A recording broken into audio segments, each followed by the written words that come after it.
Can you could you give me a little bit of a headline around the business unit? I know you obviously came in from the Dell side, as you very briefly mentioned. You know, you're holding on to it, of course. Yeah, physically. I need to let that go. Maybe. I need to let that go.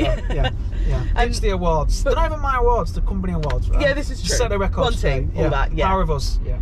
But what the team looked like when you came in, because you've been in this role for 4 or 5 years. 4th financial year. Yeah. I mean, the gentleman who was running it before me, a guy called Peter Spreadbury, brilliant guy. All his background was enterprise software, Marianne. So I was kind of, wow, I'm not a software guy. I don't really know licensing. But actually, now I roll back, and in hindsight, it actually doesn't matter, because I think hopefully what I've brought to the team and what the team has actually developed to become is just a really high performing leadership team. I'm really honoured to run it. But in short, what I inherited was a really strong Microsoft practice, arguably through no fault of their own, a little bit focused on the transaction and the license. Yeah. And maybe we didn't have the right investment in our technical community. We had a couple of brilliant guys in Sean Taylor, and some of you remember Mark Whittle, he was in our Microsoft practice, no longer with us, God rest him. But it needed a change in terms of investment. And Microsoft are a brilliant vendor to work with in terms of the investment they give us. Oh my God! We are at IKEA. Left. No, it's not. It's over. It's not. It's straight on. It's straight on.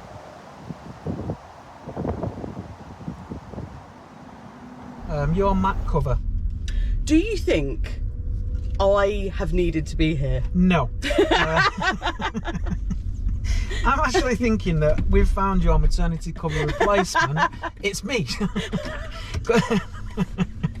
I have a tendency to do that. As I think about it, absolutely, the job's yours. Yeah. To be fair, I would have been better off just getting in the car, driving myself to IKEA, coming back, would have saved myself 45 minutes.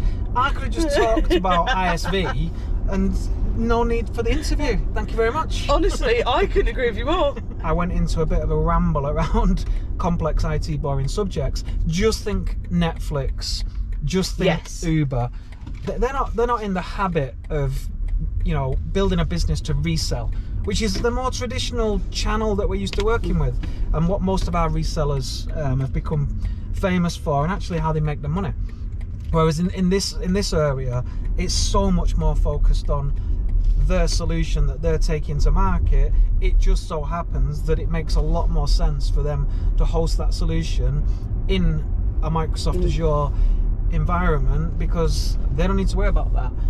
I think where we come in, Marianne, is that we take away firstly the need to worry about any operation. But these people are paying for these services on credit cards, so think about how a very, very simple offering that we give today is credit and credit services, which is straightforward to us. But I think when we're speaking to people that come from a totally different place, that's amazing. And 45 days, 60 days, all that kind of stuff. And I think it's a given to us that it's a discount from RRP. 10% is quite a lot of money. From some of them are more. Which is the point I was making earlier about the trusted advisor methodology. It is so relevant in any part of our business. If we go to the event in Leeds together, Tech Climbers, and hopefully they should invite us back because we sponsored it. Otherwise we wasted TD Next money. Although to be fair, we did that in conjunction with Microsoft as an investment, and it was really eye-opening for us. And we were talking to a gentleman from a company, and we were talking to him about his costs, we were talking to him about his go-to-market strategy, we was talking about improving his number of net new logo. You could reference that in customer satisfaction, and ultimately he wants to drive his top line growth. Remember, left if we're lost. I don't know if we are, but I'm not convinced at this point, but I'm going to go left because it's the only way I've got. But I think that just made me think about, so if we approach any number of ISVs, we don't need to educate them on the TD Synnex global value proposition, which in itself can be complex in terms of how many different things we do and how many different vendor line cards. But if we just talk in a consultative manner in terms of understanding their business, I think the reality is that once they understand what we can do and how we can support them, 10% of our partners today that we work with in our Microsoft business would consider themselves as an ISV.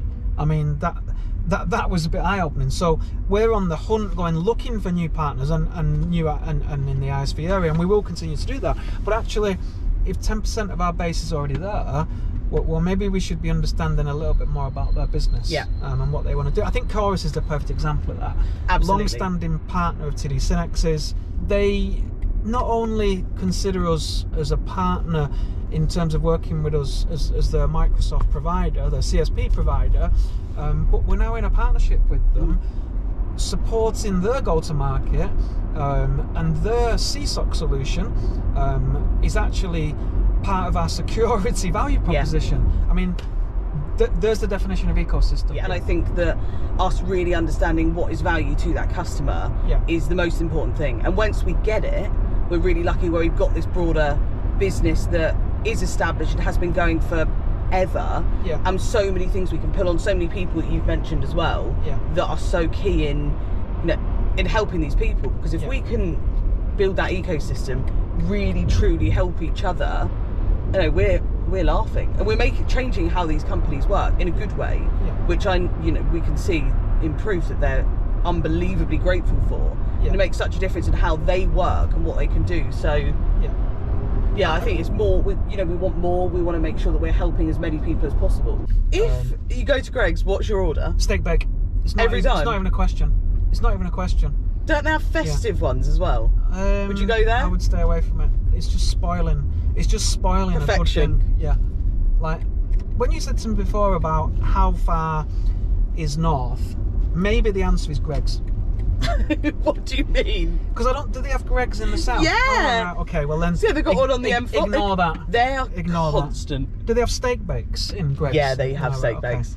Well, it's a sausage, bean and cheese melt. I'll stick with my Birmingham answer then. But yeah. Okay, we'll sit. I definitely don't think it's Bicester Village. It's too posh. Today is gonna be the day that they're gonna throw it back to you.